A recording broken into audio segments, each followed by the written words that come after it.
اللہ تعالیٰ کا شکر ہے کہ اس جمعے میں حاضری کا موقع مل رہا ہے، وگرنہ یہ کہ ابتداً محسوس ایسے ہوتا تھا کہ شاید حکومت کی طرف ہی سے پابندی لگ جائے کہ اس طرح کے اجتماعات کا انعقاد لوگوں کی صحت عامہ کے لیے مضر ہے، لہذا نہیں ہونا چاہیے، اس طرح کے مشورے چل رہے تھے۔ تو اندیشہ تو رہا کہ شاید ہم اس جمعے کے اجتماع میں گفتگو کرنے کا شاید موقع نہ رہے۔ بہرحال اللہ تعالیٰ نے موقع دیا ہے، اور میں نے اسی وقت یہ سوچا تھا کہ اس حوالے سے جو بھی اس وقت ایک کیفیت ہے ہم مسلمانوں کی، ویسے تو تمام نوع انسانی ہی ایک مصیبت میں، ایک علم میں، ایک وبال میں پھنسی ہوئی محسوس ہوتی ہے، لیکن یہ کہ ہم مسلمان ہونے کی حیثیت سے ہمارا اپنا ایک مقام ہے، ایک مرتبہ ہے۔ چیزیں جو وقوع پذیر ہوتی ہیں اس میں ایک کافر اور ایک مسلمان کا نقطہ نظر ایک نہیں ہوتا، اس میں فرق ہوتا ہے، اور قرآن مجید نے اس حقیقت کو بیان کیا ہے کہ کافروں کا معاملہ یہ ہے کہ ان کی اتنی وسعت نظر نہیں ہوتی، شارٹ سائٹسنس ہوتی ہے ان کی، بہت نزدیک دیتے ہیں۔ کہتے ہیں یعلمون ظاہرا من الحیات الدنیا، کافر لوگ وہ ہوتے ہیں جو دنیا کی زندگی کا بھی ظاہر جانتے ہیں، اس کی حقیقت اور اس کا باطن نہیں جانتے، اور اس کے جو پس پردہ حقائق اور معرفتیں اور علم و حکمت ہوتی ہے اس سے وہ واقف نہیں ہوتے۔ دوسری بات قرآن مجید یہ بھی کہتے ہیں کہ ذالک مبلغہم من العلم، ان کے علم کی ریچ، پہنچ بس یہاں تک ہے، اس سے آگے وہ نہیں جا سکتے۔ اسی بات کو علامہ اقبال نے اپنے انداز میں بیان کیا ہے، کافر کی یہ پہچان کہ آفاق میں گم ہے، اور مومن کی یہ پہچان کہ گم اس میں ہے آفاق۔ تو کوئی بھی واقعہ ہو، کوئی بھی بلا ہو، کوئی بھی آفت ہو، کوئی بھی مصیبت ہو، تو اصل میں یہی امتیاز کرنے کی وجہ بن جاتی ہے، یہی دو نقطہ ہائے نظر کے اختلاف کو واضح کر دیتی ہے۔ تو میں پہلی بات تو یہ کہنا چاہتا ہوں کہ اس طرح کا کوئی بھی جب واقعہ ہوتا ہے، اس طرح کی وبائیں آتی ہیں یا بلائیں آتی ہیں یا آفتیں آتی ہیں یا جسے لوگ عذاب کہتے ہیں یا آزمائش کہتے ہیں، جب اس طرح کی کیفیت پیدا ہوتی ہے تو یہ نقطہ نظر کا جو فرق ہے یہ عمل میں بھی نظر آنا چاہیے۔ یہ اللہ کی نشانی بن جاتا ہے بہت سے لوگوں کے لیے کہ یہ لوگ اور طرح سے دیکھتے ہیں چیز کو اور باقی لوگ چیزوں کو دوسری طرح سے دیکھتے ہیں۔ تو اگر دونوں کے دیکھنے کا انداز، زاویہ نگاہ، نقطہ نظر، سوچ ایک ہو جائے تو یہ زیادہ خطرناک بات ہے، یہ وائرس سے زیادہ بری بات ہے، زیادہ خطرناک بات ہے، زیادہ ڈراؤنی بات ہے اور زیادہ فکر مندی کی بات ہے۔ تو پہلی بات تو یہ ہے کہ مومن کا نقطہ نظر اور ہونا چاہیے اور کافر کا نقطہ نظر بے شک اور ہو، اور یہاں میں مومن اور کافر کو ہٹا دینا چاہتا ہوں۔ اللہ پر یقین رکھنے والے کا نقطہ نظر اور ہونا چاہیے، اور جس کا یقین نہیں ہے تو اس کا تو خود بخود اور ہوگا۔ تو اب میرا خیال ہے چیز زیادہ سمپل ہو گئی ہے، زیادہ آسان ہو گئی، یہ تمیز ختم کر دیں یہ کافر ہے یہ مسلمان ہے۔ اللہ پر یقین رکھنے والا وہ کسی اور طرح سے چیز کو دیکھے گا، اور اللہ پر یقین نہ رکھنے والا وہ کسی دوسری طرح سے دیکھے گا۔ اب اگر میرا اللہ پر یقین ہے تو پہلی بات جو اس یقین کے ساتھ جڑی ہوئی ہے، یہ کوئی بات میں آپ کے سامنے نئی نہیں رکھ رہا، یہ سب باتیں آپ کے ذہن میں موجود ہیں، صرف میں ان کو اجاگر کر رہا ہوں۔ ہمارا ایمان ہے کہ کائنات میں پتہ بھی جنبش نہیں کرتا اللہ کے اذن کے بغیر، کوئی واقعہ نہیں ہوتا جب تک کہ اللہ کا اذن نہ ہو۔ یعنی پتہ گرنا تو بہت ہلکی بات ہے، بندہ مرنا تو بہت بڑی بات ہے۔ یہ جو انسان ہے یہ اس تمام موجودات میں سب سے افضل ہے، یہ اشرف المخلوقات ہے، تو پتہ نہیں گر سکتا اللہ کے اذن کے بغیر، تو بندہ کیسے مر سکتا ہے؟ یعنی یہ ایک نقطہ نظر کا بہت بڑا فرق ہے۔ یعنی ایک آدمی یہ سوچتا ہے کہ اسباب و علل کے ساتھ چیزیں جڑی ہوئی ہیں، ہوا چلی پتہ گر گیا، موسم بدلا پتہ گر گیا، یہ وائرس آ گیا بندے کو افیکٹ کر گیا، بندہ مر گیا۔ ایک دوسرا آدمی کہتا ہے کہ ہاں یہ اسباب نظر آتے ہیں، یعلمون ظاہرا من الحیات الدنیا، یہ ظاہر ہے، اس کے پیچھے چھپی ہوئی ایک حقیقت اور ہے جو تمہیں نہیں دکھتی مجھے دکھتی ہے، وہ یہ کہ اس کے پیچھے اللہ کا امر تھا، اللہ کی تدبیر تھی، اللہ کا اذن تھا، اللہ کا منصوبہ تھا، اس کا پلان تھا۔ اچھا، جب اللہ تعالیٰ اپنا کوئی حکم، کوئی امر، کوئی تدبیر، کوئی منصوبہ نافذ کرتا ہے تو اس حوالے سے ہمارا نقطہ نظر کیا ہونا چاہیے؟ یہ ایمان مجمل اگر الفاظ یاد آئیں کہ قدر خیر ہی و شر ہی من اللہ تعالی، مانتے ہیں نا ہم یہ، یعنی ایمان لائیں تو جہاں پہ اللہ پر ایمان لائیں، اس کی کتابوں پہ ایمان لائیں، اس کی صفات پہ ایمان لائیں، وہاں یہ بھی تو ایمان لائے ہیں خیر ہو یا شر ہو یہ اللہ کی طرف سے ہوتا ہے۔ اب میں یہاں کس چیز کی نفی کر رہا ہوں؟ بس لوگ کہتے ہیں نا یہ فلانے کی سازش ہے، امریکہ کی سازش ہے، برطانیہ کی سازش ہے، چین کی سازش ہے. میں کہتا ہوں انہی کی سازش ہوگی، لیکن ان کی سازش کے پیچھے بھی اصل کارفرما اذن کس کا ہے؟ فاعل حقیقی کون ہے؟ اس حوالے سے میں ایک تو وہ مثال دیا کرتا ہوں نا، وہ جس نے کہا تھا کہ جو وہ کرے سو ہو، تو کسی نے پتھر مار دیا. تو اس نے کہا کہ جی مڑ کے اس نے دیکھا تو کہتے میری طرف کیا دیکھتے ہو، جو وہ کرے سو ہو. تو اس نے جواب دیا بیچ میں دیکھ رہا تھا منہ کس کا کالا ہوا، ویسے تو اللہ نہ چاہتا تو مجھے نہ لگتا، لگ گیا ہے تو میں تو دیکھ رہا ہوں منہ کس کا کالا ہوا. تو یہ جان لیجئے کہ سازش بھی اگر کوئی کرتا ہے، بالفرض کرتا ہے، تو وہ سوائے منہ کالا کرنے سے زیادہ اس سازش کی کوئی حقیقت نہیں ہے. اصل میں تو اذن رب ہوتا ہے تو سازش کامیاب ہوتی ہے، وگرنہ ناکامیاب ہو. میرے اوپر سازش افیکٹ نہیں کر سکتی جب تک کہ اذن رب نہ ہو. اب آئیں اس سے آگے. اب جس چیز کو یہاں خیر اور شر کہا گیا ہے، قدر خیر ہی و شر ہی من اللہ تعالی، یہ ہم انسانوں کے اعتبار سے کہا گیا ہے. اللہ کے اعتبار سے کوئی شر ہے ہی نہیں. اللہ کے ہاں کل کا کل خیر ہی خیر ہے، شر سرے سے نہیں ہے. لیکن ہم شر مطلب مجھے پیٹ میں درد ہو تو میں خیر تو نہیں کہہ سکتا نا، میں یہی کہوں گا یار میرے بہت تکلیف ہے، میرے لیے ضرر ہے، شرر ہے، اس میں میرے لیے یہ شر کا باعث ہے. مجھے بخار چڑھ جائے 104 کا تو میں کہوں یار بڑا اللہ کا کرم ہو گیا کہ 104 کا بخار، تو آپ بھی کہیں گے کہ بھئی دماغ خراب ہو گئے ہیں. تو یہ میرے اعتبار سے خیر و شر ہوتا ہے. کسی کا بیٹا مر جائے، آپ جا کے یہ نہیں کہتے کہ بہت اچھا ہوا الحمدللہ کہ آپ کا بیٹا مر گیا. ایسا کوئی کہے تو اسے لوگ پتھر ماریں گے. تو یہ ہمارے اعتبار سے کوئی شے شر ہوتی ہے اور کوئی شے خیر ہوتی ہے. اللہ کے اعتبار سے کوئی شے شر نہیں ہوتی، سب خیر ہی خیر ہوتا ہے. میں اس کو سمجھانے کے لیے ایک مثال آپ کو دوں. اللہ تعالیٰ کے بارے میں قرآن مجید میں آتے عالم الغیب والشہادہ، وہ جاننے والا ہے غیب کا بھی اور جو سامنے ہے اس کا بھی. اب یہ مثلاً ابھی یہ ایک چیز ہے ہمارے سامنے، کیا ہے؟ بیماری پھیل گئی ہے. اس کے پیچھے اگر کسی کی سازش ہے تو وہ اللہ جانتے ہیں، ہمیں تو نہیں پتہ ہے. اور اس کے پیچھے اللہ کی اصل حکمت کیا ہے یہ بھی وہ جانتے ہیں، ہم نہیں جانتے. تو وہ میرے لیے کوئی شے غیب ہے، اللہ کے لیے تو کوئی شے غیب نہیں ہے. تو جب اللہ نے کہا عالم الغیب والشہادہ تو اپنے اعتبار سے نہیں کہا، میرے اعتبار سے کہا. میرے جو سمجھ ہے اس کے مطابق کہا کہ جس کو تم غیب سمجھتے ہو، جس کو تم ظاہر سمجھتے ہو، سب کو وہ جانتا ہے. تو اللہ کے لیے تو سب حاضر ہی حاضر ہے، اس کے لیے غیب کچھ بھی نہیں ہے. ٹھیک ہو گئی جی بات؟ بس اسی طرح سمجھ لیجئے یہ شر اور خیر میرے حوالے سے ہے. مجھے کوئی شے تکلیف دیتی ہے میں کہتا ہوں شر ہے، کوئی شے فائدہ دیتی ہے میں کہتا ہوں خیر ہے. اللہ کے حوالے سے سب کا سب خیر ہی خیر ہے.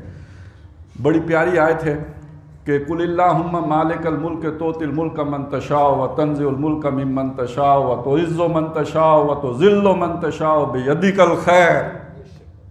سمجھیں؟ جس سے بادشاہی چھن گئی. آج کوئی جا کے نواز شریف صاحب سے پوچھے نا جی آپ خیر کی حالت میں، تو کہیں گے نہیں، میں تو عزت ساری چلی گئی. اور جس کو مل گئی وہ کہے گا میں خیر میں آ گیا. تو جس سے چھن گئی وہ کہے گا جناب میں شر میں ہوں. جس کو عزت مل گئی وہ کہے گا خیر مل گیا. اور جو ذلیل ہو گیا، قید ہو گیا، اس کی جناب اور بے عزتی ہو گئی، وہ کہے گا شر ہو گیا. لیکن کنکلوڈ کس کے پہ کیا؟ بیدک الخیر.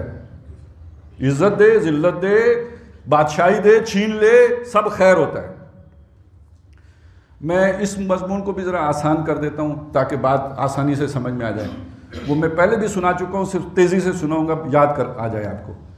اور یہ بھی ایک واقعہ، یعنی بات سمجھانے کے لیے ایک واقعہ ہے، یہ سچا نہیں ہے. مطلب لوگوں نے بات سمجھانے کے لیے ایک حقائق، جیسے افسانہ لکھتے ہیں اس طرح ایک حقائق ہے جو بیان کیے کہ کسی بادشاہ کا ایک وزیر تھا جو بڑا لائق تھا. عادت اس کی ایک بری تھی کہ اچھا ہو یا برا ہو وہ کہتا تھا الحمدللہ. بادشاہ اس لیے برداشت کر لیتا تھا کہ آدمی لائق ہے. ایک دفعہ یہ ہوا اس کی سختی آئی کہ بادشاہ کی انگلی کٹ گئی. بادشاہ نے کہا اس نے کہا الحمدللہ. تو یہ انف از انف. اب بادشاہ نے کہا کہ اس کی گردن اڑا دو. اس بے وقوف آدمی کو یہ نہیں پتا کہ بھئی کس موقع پہ کیا بات کہنی ہے. یہ تو بالکل ہی جو ہے نا وہ گنوار آدمی ہے، اس کی گردن اڑا دو.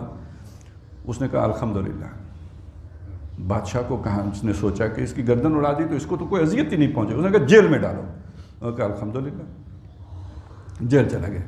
کچھ عرصے کے بعد بادشاہ سلامت نکلے شکار پر، اور ان کا گھوڑا جب ایک ہرن کے پیچھے دوڑا تو وہ جنگل پہنچ گئے. آگے جا کے کوئی حبشی قبیلہ تھا، انہوں نے ان کو اپنے قافلے سے بچھڑ گئے.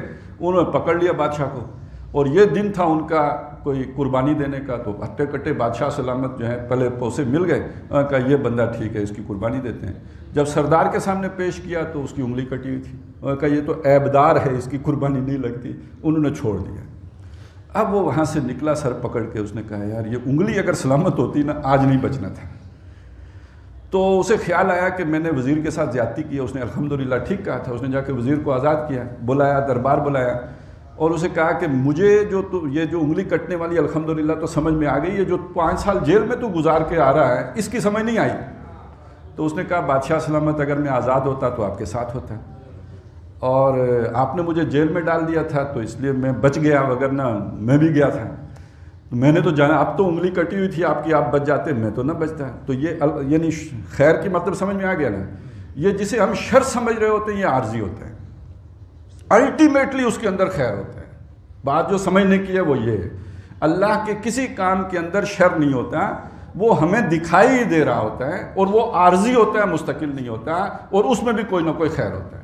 اب یہیں پہ ایک مضمون اور سمجھ لیجئے، اور یہ بھی بہت اہم ہے، اور یہ میں پہلے یہ بھی بیان کر چکا ہوں یہاں پہ، لیکن یہاں جوڑ کے آپ کے سامنے رکھ رہا ہوں کہ دیکھیے ایک ہی واقعہ ہوتا ہے، اور وہ واقعہ کسی کے لیے آزمائش بن جاتا ہے، کسی کے لیے عذاب بن جاتا ہے۔ آج کل یہ بھی بات چل رہی ہے نا، عذاب ہے، کہہ رہے ہیں نا لوگ، بعض لوگ کہہ رہے ہیں یار کیا تم لوگ نے عذاب لگا رکھی ہے، ایسی باتیں نہ کرو۔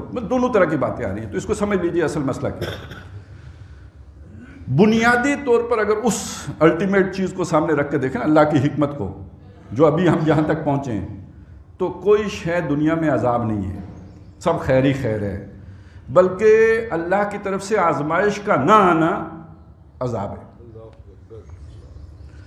یہ ایک ذرا بات متنازع نہ ہو جائے، لیکن میں آپ کو ایکسٹریم کی مثال دے دیتا ہوں تاکہ اچھی طرح بات ذہن میں بیٹھ جائے۔ ایکسٹریم کی مثال یہ ہے، سیرت کے اس میں آتا ہے یہ واقعہ بھی، کہ نبی صلی اللہ علیہ وسلم کی ایک جگہ پہ نسبت طے ہوئی، رخصتی نہیں ہوئی تھی، نکاح بھی نہیں ہوا تھا، نسبت طے ہو گئی تھی۔ تو آپ جب وہاں پہ گئے تو لڑکی کے والد نے اپنی بیٹی کی جو تعریفیں کی، تو اس میں ایک بات یہ بھی شامل تھی کہ یہ کبھی بیمار نہیں ہوئی۔ تو نبی صلی اللہ علیہ وسلم نے دوبارہ پوچھا کبھی بیمار نہیں ہوئی؟ اس نے کہا نہیں بیمار نہیں۔ کہا کبھی سر میں درد بھی نہیں ہوا؟ کہا نہیں کبھی سر میں درد بھی نہیں ہوا۔ تو حضور نے فرمایا میں رشتہ نہیں کرتا۔ اب یہ واقعہ ذرا ذہن میں اگر بیٹھ گیا نا تو اگلی بات سمجھیے کہ بات کیا ہے۔ وہ بات ہے جو قرآن مجید نے کھول کھول کے بیان کی ہے کہ یہ جتنی بھی مصیبتیں آتی ہیں نا دنیا میں، یہ بیماری آ گئی، دکھ آ گیا، تکلیف، یہ صرف مسلمان کافر کی بات نہیں کر رہا ہوں، سب کی بات کر رہا ہوں۔ انسانوں پر جو مصیبتیں آتی ہیں سب کی بات کر رہا ہوں۔ یہ آتی ہیں جھنجھوڑنے کے لیے، یہ آتی ہے متنبع کرنے کے لیے، یہ آتی ہے سمجھانے کے لیے۔ یہ سختیاں اس لیے آتی ہیں کہ جیسے قرآن کہتا ہے لعلہم یرجعون، تاکہ یہ لوٹیں۔ وَلَنُذِيقَنَّهُم مِّنَ الْعَذَابِ الْأَدْنَىٰ، اب یہاں عذاب کس معنی میں کہا؟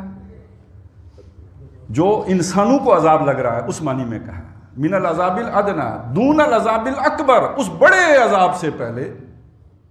اور یہاں بڑے کے دو معنی ہو سکتے ہیں، ایک یہ کہ جہنم کا بڑا عذاب، اور دوسرا ملیا میٹ کر دینے والا بڑا عذاب، یعنی اللہ تو یہ بھی چاہے نا پوری دنیا کو ختم کر دے، کر سکتے یا نہیں کر سکتے؟ تو اس بڑے عذاب سے پہلے یہ چھوٹی چھوٹی مصیبتیں آتی ہیں، اور یہ کیوں آتے ہیں؟ لعلہم یرجعون، تاکہ اس بڑے عذاب سے بچ جائیں۔ توبہ کر لیں گے تو بچ جائیں گے، واپس پلٹ آئیں گے تو بچ جائیں گے۔ تو اب مجھے بتائیے جو چیز بچنے کے لیے آ رہی ہو اسے آپ کیسے عذاب کہیں گے؟ اور یہ ایک جگہ نہیں ہے، ظہر الفساد فی البر والبحر بما کسبت ایدی الناس، خشکی تری میں فساد برپا ہو گیا، بگاڑ آ گیا ہے، پریشانیاں آ گئی ہیں، تباہیاں مچ گئی ہیں، لیکن یہ لوگوں کی کرتوتوں کی وجہ سے بچی ہے۔ یہ ایک اور مضمون آ گیا، اس کو بھی سمجھے کہ اللہ تعالیٰ سمجھانے کے لیے بھی اگر کوئی مصیبت بھیجتا ہے نا تو وہ بھی ظالمانہ نہیں بھیجتا ہے، اس کے پیچھے بھی لوگوں کے اپنے اعمال کی سزا شامل ہوتی ہے۔ اس معنی میں آپ عذاب کہہ سکتے ہو اسے، لیکن یہ کہ اسے پھر جب آخر میں جا کے کنکلوڈ کرو گے تو وہ عذاب نہیں رہے گا، کیونکہ وہ تو اس لیے تھا تاکہ واپس آ جائیں۔ لِيُذِيقَهُمْ بَعْضَ الَّذِي عَمِلُوا، تاکہ ہم انہیں مزہ چکھائیں ان کے اعمال کے بعض کا۔ سب سزا نہیں ہے، یہ کچھ اعمال کی سزا ہے، اور یہ کیوں دے رہے ہیں؟ لعلہم یرجعون، تاکہ وہ لوٹ آئیں۔ یہی سورہ انعام میں زیادہ پورا رکوع ہے، سمجھیں اسی موضوع پر، اس میں ہم یہ بات کھولی ہے کہ ہم نے جب بھی کوئی نبی بھیجا تو اخذناہم بالبأساء والضراء لعلہم یتضرعون، ہم نے لوگوں کو پکڑا، تکلیفیں بھی بھیجی، مصیبتیں بھی بھیجی، تاکہ لوگ گڑ گڑائیں، روئیں، ان کے دل نرم پڑیں۔ لیکن جب دل نہیں نرم پڑتے، فتحنا علیہم ابواب کل شیء، ہم نے ان پر تمام نعمتوں کے دروازے کھول دیے۔ اب سمجھے وہ بات جو میں کہہ رہا تھا، اگر آزمائش نہیں آتی تو یہ عذاب ہے، آزمائش آ رہی ہے تو اللہ تعالیٰ بھی متوجہ ہے، اللہ تعالیٰ ابھی رحم کیے ہوئے ہے، اللہ چاہتا ہے کہ یہ بندہ پلٹ آئے۔ اور جب اللہ نے کھلی چھٹی دے دی، کوئی عذاب نہیں، کوئی تکلیف نہیں، کوئی مصیبت نہیں، کوئی پریشانی نہیں، تو اس کا مطلب یہ ہے کہ اللہ بالکل ناراض ہو گیا ہے، اب اللہ کو اس بندے سے کوئی پرواہ نہیں۔ فتحنا علیہم ابواب کل شیء حتی اذا فرحوا بما اوتوا، یہاں تک کہ جب اترانے لگے اس پر جو انہیں دیا گیا تھا۔ اب ظاہر ہے جب ہر طرح کے دروازے کھل گئے، خوشحالی آ گئی، اب ہمارے ملک میں ڈالر آ جائیں، قرضے معاف ہو جائیں، اس کے بعد جناب گاڑی ہر ایک آدمی کے پاس آ جائے، موٹر ویز بن جائیں، آپ ویکینڈ پہ نکلیں کراچی سی ویو دیکھ کے واپس اسلام آباد آ جائیں، تو ان مزوں میں غرق ہو کے کسے اللہ یاد آئے گا؟ اور اس پہ بندہ کتنا پھولے نہیں سمائے گا جسے کہتے ہیں۔ تو حتی اذا فرحوا، اترانے لگے، بما اوتوا، اس پر جو انہیں دیا گیا تھا، اخذناہم بغتۃ، ہم نے ان کو پکڑ لیا اچانک۔ اور یہ پکڑ پتہ ہے کون سی ہے؟ یہ اکبر ہے، یہ بڑی ہے۔ الفاظ فقطع دابر القوم الذین ظلموا، تو جڑ کاٹ دی گئی اس قوم کی جو ظالم تھی۔ اب وہ پہلے جو چھوٹی چھوٹی تھی، سمجھ آ گئی نا، وہ تو پلٹنے کے لیے تھی، توبہ کے لیے تھی، اور یہ والی جو آئی ہے یہ جڑ کاٹنے کے لیے تھی۔ اب توبہ کا دروازہ بند، اب توبہ یہ اب عذاب ہے، یہ بڑا عذاب ہے۔ اور اس کے آخر میں اس پہ پتہ ختم کیا، والحمدللہ رب العالمین۔ آدمی سوچے بھائی ایک پوری قوم ختم ہو گئی، ایک تہذیب ختم ہوئی، یہ جو قومیں ختم ہوئی ہیں یہ کوئی چھوٹی چھوٹی قومیں تو نہیں تھیں، یہ قوم عاد، یہ قوم سمود، یہ قوم نوح، یہ قوم لوط، یہ قوم شعیب، یہ قوم فرعون، یہ چھوٹی چھوٹی قومیں، یہ اپنے اپنے وقت کے جو لیڈنگ رول تھا ان کا، یہ ٹرینڈ سیٹر تھے، یہ تہذیب و تمدن کے گہوارے تھے، اور یہ اللہ نے برباد کر دیے، اور اتنا بڑا حادثہ ہو گیا تو الحمدللہ رب العالمین۔ کیا مطلب؟ کہ جب ظالموں سے باقی نوع انسانی کی جان چھوٹ گئی تو اللہ کا شکر ہی ہے نا۔ فرعون مرے، بنی اسرائیلی آزاد ہوں تو الحمدللہ ہے یا نہیں؟ تو یہ جڑ کاٹ دیتے اللہ تب۔ تو جہاں اللہ سمجھانے کے لیے نبی بھیجتا ہے، رسول بھیجتا ہے، کتابیں اتارتا ہے، وہاں سمجھانے کے لیے یہ نشانیاں بھی دکھاتا ہے۔ ان نشانیوں میں آپ یہ تو ہم تو اسے وائرس کہتے ہیں، لیکن یہ کہ جو قوم فرعون کو جو نشانیاں دکھائی گئیں اس میں طوفان کا ذکر آتا ہے یا نہیں؟ جرات یعنی یہ ٹڈی دل، اچھا کمل وہ جو میڈک، اسی میں ایک سسریوں کا ذکر بھی ہے۔ اب اس کی ظاہر ہے اس زمانے میں جب ابھی خوردبین ہی نہیں ایجاد ہوئی تھی تو لوگ کیا ترجمہ کرتے اس کا؟ یہی کیا جی سسریاں، وہ کسی نے کہا پسو، تو اس میں یہ سارے وائرس آ جائیں گے، ساری سنڈیاں آ جائیں گی جو پھل خراب کرتی ہیں، ہر شے آ جائے گی، یعنی اس ایک لفظ کے تحت میں آ جائے گی جو اب آپ خوردبین سے دیکھ کے جو آپ کو معلوم ہوئے ہیں۔ تو معلوم ہوا کہ یہ سارے کیوں تھے؟ یہ سارے اس لیے تھے تاکہ لوگ توبہ طائب ہو جائیں، اس بڑے عذاب سے بچ جائیں، لیکن جب نہیں بچتے تو پھر اللہ تعالیٰ ان کو بڑے عذاب میں مبتلا کر دیتا ہے۔ اب آ جائیں اگلی چیز کی طرف، انسانوں کا رویہ کیا رہا ہے ہمیشہ؟ یہ آج کی بات کو سمجھنے کے لیے یہ دیکھنا بہت ضروری ہے۔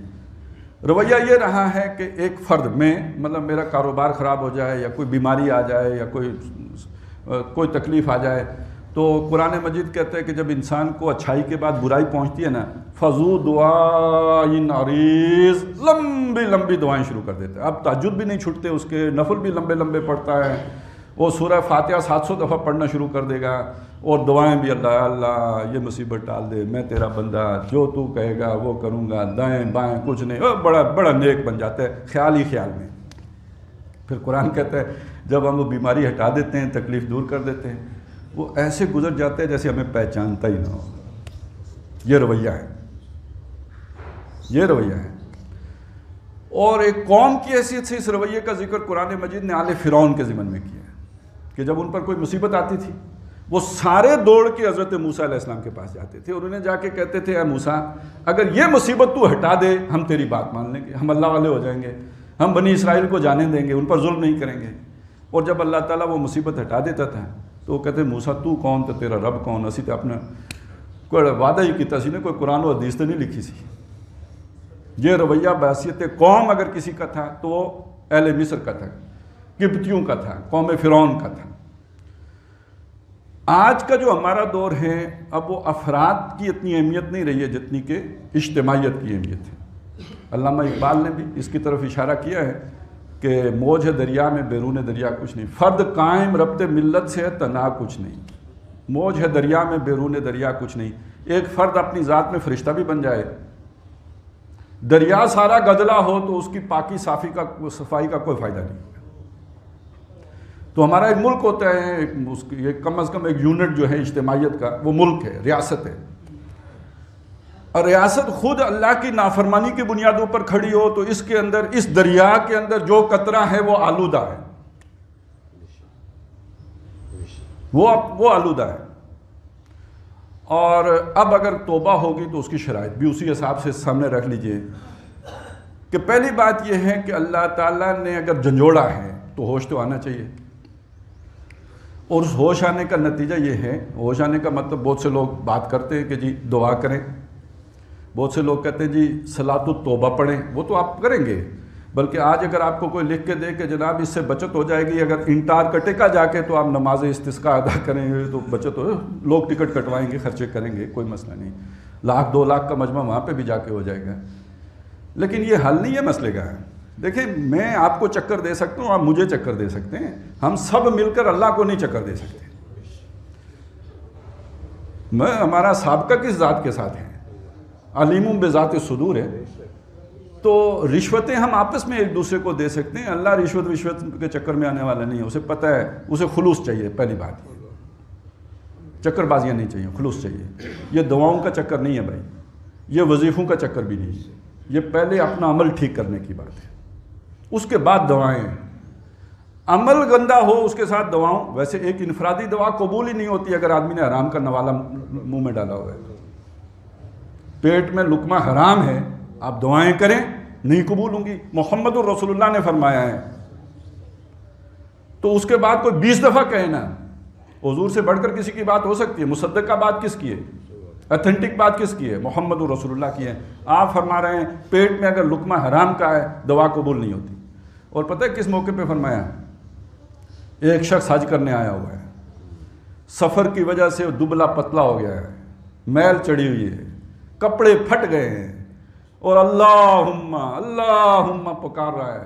تو حضور نے فرمایا اس کی دعا اللہ کیسے قبول کرے؟ یہ تو حرام پہ پلا ہے. سمجھ آئی نا بات کی؟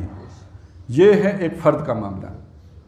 لیکن میں کہتا ہوں ایک فرد جو آب کوثر سے دھل کے آ جائے، بالکل پاک صاف نیک، اس کی دعا کسی فرد کے لیے تو قبول ہو سکتی ہے، کسی فرد کے لیے قبول ہو سکتی ہے، کسی قوم کے لیے نہیں قبول ہوگی. اس کی شرائط علیحدہ ہیں.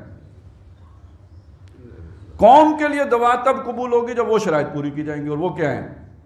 وہ شرائط یہ ہیں کہ قوم بحیثیت مجموعی توبہ کرے. اور توبہ یہ نہیں کہ استغفار کرے، اپنی ول، یہ جو میری مرضی ہے نا، یہ میری مرضی، اس مرضی کو اللہ کی مرضی کے آگے سرنڈر کرے.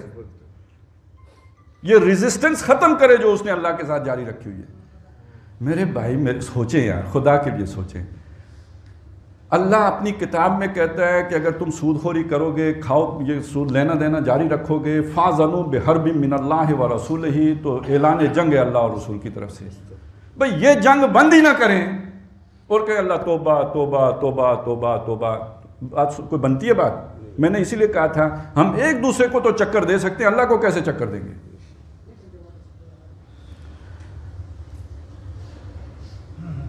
وہ کوئی بندہ آرمی سے بھاگ جائے، ڈیزرٹر ہو جائے، اور وہاں سے جا کے چیف آف آرمی اسٹاف کو خط لکھے، جناب میں توبہ کرتا ہوں، میں معافی مانگتا ہوں، میں جناب مجھے آپ معاف کر دیں.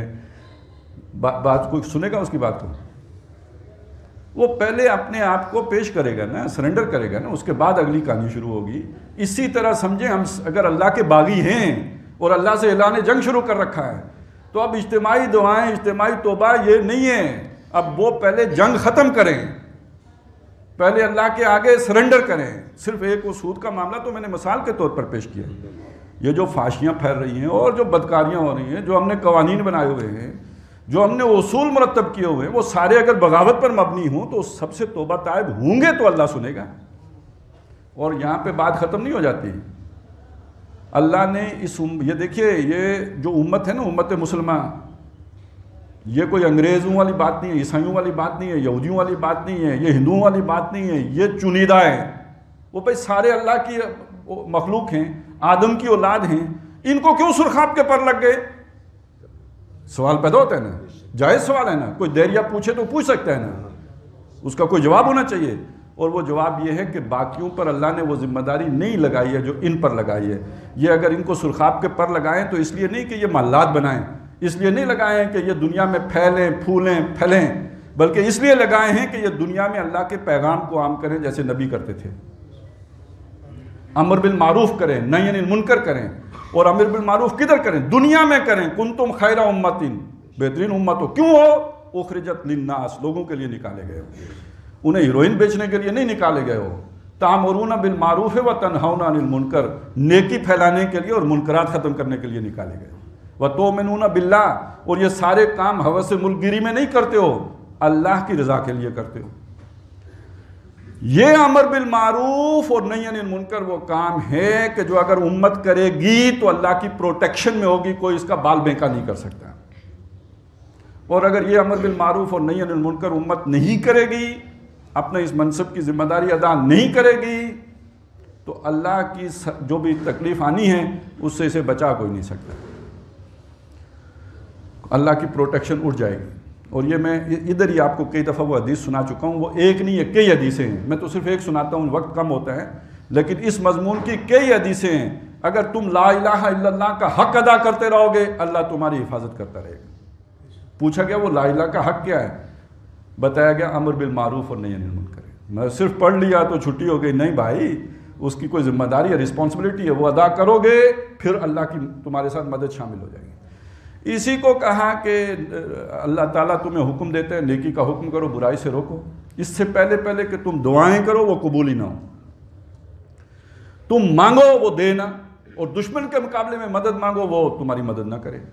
یہ اگر چاہتے ہو کہ دشمن کے مقابلے میں تمہاری مدد ہو، اگر چاہتے ہو اللہ تمہاری دعائیں سنے، اجتماعی دعائیں، تو اس کا ایک ہی حل ہے کہ وہ جو اجتماعی ذمہ داری ہے پہلے وہ ادا کرو، پھر اپنا منہ بناؤ اللہ کے سامنے بات کرنے کی، اور اس کے بعد تمہاری دعا بھی قبول ہوگی۔ یہ نہیں کرتے تو کچھ بھی نہیں۔ اب ایک مسئلہ بیچ میں چھوٹا سا اور سمجھ لیجئے، وہ مسئلہ کیا ہے کہ ہم ایک ایسے دریا میں یا ایسی اجتماعیت کا حصہ ہیں جو اپنی اجتماعی توبہ کرنے کے لیے تیار نہیں ہے، تو اب میری نجات کیسے ہوگی؟ یہ ایک علیحدہ مسئلہ ہے۔ تو میری نجات، اس کے لیے قرآن مجید نے ایک بڑی پیاری مثال دی ہے۔ ایک سے زائد مثالیں میں صرف ایک ہی سامنے رکھوں گا۔ وہ جو ہفتے کے دن مچھلیاں پکڑتے تھے نا، ان کو بڑا سمجھایا توبہ کرو، انہوں نے نہیں کی، بلکہ جو سمجھاتے تھے ان کو لوگ سمجھانے آ گئے کہ ان کو کیوں سمجھاتے ہو، یہ تو تباہ ہوں گے، برباد ہوں گے۔ ان کا جواب ہے اصل میں اس سوال کا جواب جو ابھی میں نے اٹھایا، انہوں نے کہا ہم یہ ساری محنت اس لیے کر رہے ہیں معذرتاً الی ربکم، جب رگڑا چڑھے گا نا سب کو، تو ہم اللہ سے کہہ سکیں اللہ ہم نے تو ہر ممکن کوشش کی تھی قوم سیدھی ہو جائے، نہیں ہوئی، اللہ ہماری معذرت قبول کر لے۔ اس کا یہ مطلب ہے یعنی ہم بھی مجرم ہیں، چونکہ اجتماعیت کا جرم ہے، جرم ہمارا بھی ہے۔ اگر ہم کوئی چھوٹ لینا چاہتے ہیں تو ایک اپنا عذر تو آپ اس عذر کو کوئی معقول وجہ تو نہیں بیان کہہ سکتے نا کہ میرا حق ہے کہ میں بچ جاؤں، حق نہیں ہے، صرف اپنی معذرت پیش کرنے کا ذریعہ ہو سکتا ہے کہ آپ ہر ممکن کوشش کریں۔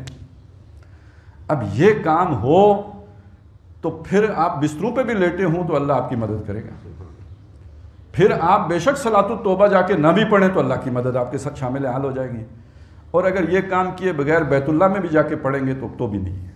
یہ ہمارے دین کی تعلیمات یہ ہیں، باقی معجزے جو بھی ہو جائیں میں ان کی بات نہیں کر رہا ہے۔ اللہ تعالیٰ اپنی سنت سے ہٹ کر کچھ آپ کے ساتھ کر دے تو وہ ایک علیحدہ معاملہ ہے، جو کچھ قرآن و حدیث سے معلوم ہے وہ یہ ہے۔ اب آ جائیں اس آخری چیز کی طرف، اس لیے کہ بات تو سامنے یہ آ گئی کہ یہ جو توبہ ہے یہی ذریعہ نجات ہے، اور اصل میں اس طرح کی وباؤں کا مقصد بھی یہی ہوتا ہے کہ لوگ اللہ کی طرف پلٹ آئیں، سیدھے ہو جائیں، کھڑے ہو جائیں اور اپنا غلط طرز عمل ٹھیک کر لیں، مقصد اصل میں یہ ہوتا ہے۔ اب اگر ٹھیک کرنا چاہتے تو کیا کریں؟ میں نے آپ کو بتایا کہ یہ مختلف سطح ہمارے سامنے آ گئی، اس کا بس خلاصہ آپ کے سامنے رکھ دیتا ہوں۔ میری توبہ یہ ہے کہ میں اللہ سے یہ طے کروں کہ میں آپ کی نافرمانی نہیں کروں گا، اور یہ طے کرنا ایسا نہ ہو کہ کل شروع کر دوں جیسے کہ قوم فرعون کرتی تھی، یا جیسے لوگوں کا ذکر ہے، پکا ٹھکا اللہ سے عہد کروں کہ آئندہ بعد اللہ کا بندہ بن کے رہوں گا۔ اور اس کے بعد میں ایک ایسے معاشرے میں اگر رہتا ہوں کہ جو اجتماعی طور پر توبہ نہیں کرتا، تو مجھے ہر ممکن اپنی بساط بھر کوشش کرنی چاہیے کہ معاشرہ سیدھا ہو جائے، نہ ہو تو کم از کم میری معذرت تو اللہ کے حضور پیش ہو سکتی ہے۔ نمبر 2 یہ کہ علماء اہل علم جو ان باتوں کو جانتے ہیں، تو جیسے میں نے آپ کے سامنے بات رکھی ہے، بات کھول کے رکھیں نا لوگوں کے سامنے، اتنی بات نہ کریں جو حکمرانوں کو پسند ہو، یا اتنی بات نہ کریں جو لوگوں کو پسند ہو، جو لوگوں کو بری لگے اس کو چھپانا نہیں۔ کھری بات، ان کی توبہ تب ہوگی جب احقاق کے حق کریں گے، جب سچ کو سچ بتائیں گے، اس میں ڈنڈی نہیں مانیں گے، آدھا سچ نہیں بولیں گے، دین کا کچھ حصہ چھپائیں گے نہیں، سارے کا سارا ظاہر کریں گے، اور خاص طور پر ان منکرات کو کھولیں گے جنہیں لوگ منکر سمجھتے ہی نہیں ہیں، بہت بڑے بڑے منکر، لوگ سمجھتے ہیں یہ کوئی منکر ہی نہیں ہے۔ تو اس پہ کوئی خفا ہوتا ہے تو خفا ہو، کوئی اگر چندہ گھٹ جاتا ہے مدرسے کا یا مسجد کا، اس کی پرواہ نہ کریں، لا یخافون لومۃ لائم، اس کی پرواہ نہ کریں، اپنا نقصان برداشت کریں، حق سچ بیان کریں، یہ ان کی توبہ ہے۔ اور حکمرانوں کی توبہ پھر یہ ہوگی کہ وہ اس اللہ کے دین کو غالب کریں، نافذ کریں، کیونکہ ان کے ہاتھ میں اختیار ہے، اتھارٹی ہے، جس کے ہاتھ میں جتنی زیادہ اتھارٹی ہے اتنا ہی زیادہ وہ مکلف ہے اللہ کے ہاں، کہ اس نے وہ کام کیوں نہیں کیا جو وہ کر سکتا تھا۔ اب ظاہر ہے موسیٰ علیہ السلام کی توبہ اور ہے، فرعون کی توبہ اور ہے، دونوں کی توبہ برابر تو نہیں ہے۔ یہ تو دعوت دے سکتے ہیں، فرعون کر سکتا ہے، اس کے پاس طاقت ہے، اسے کرنا چاہیے، اسے نافذ کرنا چاہیے، تب اس کی توبہ ہوگی، اجتماعی توبہ تب بنے گی۔ تو یہ تو وہ ہے کہ جو ہمارے سامنے دینی پس منظر آتا ہے، دینی بیک گراؤنڈ آتی ہے، اور اس حوالے سے جو میں آخری بات آپ کے سامنے رکھنا چاہتا ہوں وہ یہ معاملہ سیدھا ہو جائے نا، تو باقی شیاطین، وہ شیاطین جن ہوں یا شیاطین انس ہوں، وہ سپر پاورز ہی کیوں نہ ہوں، وائرس تو بہت چھوٹی سی شے ہے، کسی مومن کا بال بھی بنکا نہیں کر سکتے، اس کے بغیر کوئی وعدہ نہیں ہے اللہ کا، یہ ہو جائے تو اس کے ساتھ اللہ کا وعدہ جڑ جاتا ہے۔ اب میں آپ کے سامنے یہ بات رکھنا چاہتا ہوں، ذرا سوچئے اس کو، ذرا غور کیجئے، ہم یہاں پہ زندہ ہیں، اب پھر وہ کافر اور مومن کا فرق میں آپ کے سامنے رکھوں۔ کافر یہ سمجھے گا کہ ہمیں جو بھی یہ نظام ہستی ہے اس کے اندر ہم چل رہے ہیں، جی رہے ہیں، جب تک صحت مند ہیں، ہمارا امیونٹی سسٹم جب تک کام کرے گا ہم ریزسٹ کریں گے، زندہ رہیں گے، یہ ایک سوچ ہے، یہ اسباب کے اندر رہتی ہوئی سوچ ہے۔ مومن کی سوچ کیا ہے؟ الحی القیوم، وہ زندہ رکھتا ہے، وہ قائم رکھتا ہے، صرف زندہ کر کے چھوڑ نہیں دیتا ہے بلکہ زندگی میں حفاظت بھی کرتا رہتا ہے۔ اور قیوم کے معنی یہ ہے اس نے قائم رکھا ہوا ہے، یعنی وہ ایک لحظہ کے لیے بھی اپنی توجہ ہی ہٹا دے تو کائنات دھڑام کولیپس کر جائے، پوری کائنات کولیپس کر جائے، بندہ تو کوئی شے ہی نہیں ہے، اس نے تھام کے رکھا ہوا ہے، یہی ترجمہ آپ کو ملے گا، تھام کے رکھا ہوا ہے۔ اسی لیے لا تاخذہ سنۃ ولا نوم، نہ اسے اونگ آتی ہے نہ اسے نیند آتی ہے، اسے اونگ آ گئی تو باقی سب سو گئے، پھر کوئی نہیں اٹھے گا، سب کو اس نے تھاما ہوا ہے، وہ تھام کے رکھتا ہے۔ یحیی، وہ زندہ رکھتا ہے، صرف زندہ کرتا نہیں ہے، زندہ رکھتا ہے، وہ یمیت، وہ مارتا ہے، اس کے مارے بغیر کوئی نہیں مرتا۔ کسی جان کے لیے ممکن نہیں ہے کہ وہ مر جائے الا باذن اللہ، مگر اللہ کے اذن سے ہوتا ہے، اس کے بغیر نہیں ہو سکتا، اس کے ارادے سے ہوتا ہے، اس کے فیصلے سے ہوتا ہے، اس کے بغیر نہیں ہوتا۔ یہ اسباب ظاہری ہیں، وہ یعلمون ظاہرا من الحیات الدنیا، باطن یہ ہے کہ اللہ کے فیصلے کے بغیر کچھ نہیں ہوتا۔ اور اسی میں یہ بات بھی سمجھ لیجئے، ہمارے کتنے دشمن ہیں، ہم نے کبھی سوچے نا، حشرات الارض، وہ جب فرعون لوگوں کے سامنے مینڈکیں نکل آئیں، ٹڈی دل نکل آئے، زندگی اجیرن ہو گئی یا نہیں ہو گئی؟ ان سب کو کنٹرول میں کس نے رکھا ہوا ہے؟ کیوں رکھا ہوا ہے؟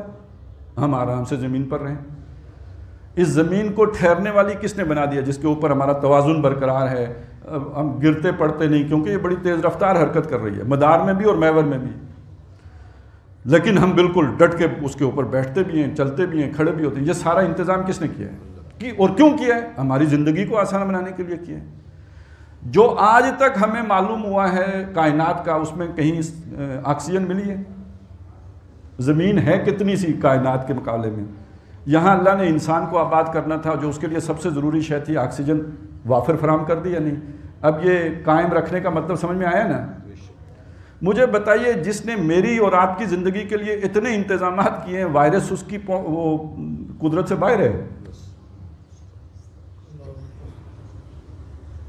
تو ایک وائرس تو شے ہی کوئی نہیں ہے. میں آپ کو اس سے بہت بڑے بڑے ہمارے دشمن ہیں، اور ان سارے دشمنوں کے مقابلے میں اللہ تعالیٰ ہماری حفاظت کرتا رہتا ہے. قرآن مجید میں 2 مقامات پر یہ مضمون آیا ہے کہ انسانوں کی انسان کیا، ایک جو ہمارے رزق کا دانہ ہے نا، اس پر بھی فرشتہ تعینات ہوتا ہے. ویسے تو سائنٹیفکلی دیکھیں تو اس کا ارتقاء ہوا، یہ ہوا وہ ہوا تو یہ دانہ بن گیا، لیکن یہ کہ روحانی اعتبار سے دیکھیں تو ایک فرشتہ اس کی نگرانی کرتے کرتے اس کو یہاں تک پہنچاتا ہے. اور ہر انسان کے ساتھ فرشتے باڈی گارڈ موجود ہیں جو اس کی موت تک حفاظت کرتے رہتے ہیں. جب تک اللہ کا حکم نہیں آتا مرنے نہیں دیتے. نہ سانپ کھا کے اسے مار سکتا ہے، نہ کوئی اور ڈریکولا اسے کھا سکتا ہے، نہ کوئی اسے نقصان پہنچا سکتا ہے جب تک کہ اللہ کا اذن نہ آئے. تو وائرس تو بول ہلکی ہے. اب وہ ہمارے اندر اتنے وائرس ہوں گے جو ایکٹیویٹ ہو جائیں تو کسی جو ہے نا کورونا شروع ہونے کی ضرورت نہیں ہے، وہ اندر والے ہی کافی ہیں. اللہ کا اذن نہیں ہے، نہیں ایکٹیویٹ ہوتے. ایک نوالا جو ہم کھاتے ہیں، نوالا حدیث میں آتا ہے، وہ حلق سے نیچے اترنے سے پہلے اللہ سے پوچھتا ہے اللہ میں اس کے پیٹ میں جا کے غذا بنوں یا زہر بنوں. اب مجھے بتائیں بھائی، وہ تو کورونا تو ماسک چلے ہو گیا، لیکن یہ نوالا کھانا بھی چھوڑ دیں گے کیونکہ وہ بھی زہر بن سکتا ہے. تو ہر وہ شے جو زندہ رکھنے کے لیے ضروری ہے وہی شے موت کا سبب بھی بن جاتی ہے. وہی شے جو زندہ رکھنے کے لیے ضروری ہے وہی موت کا سبب بھی بن جاتی ہے. یہ ہے اذن رب.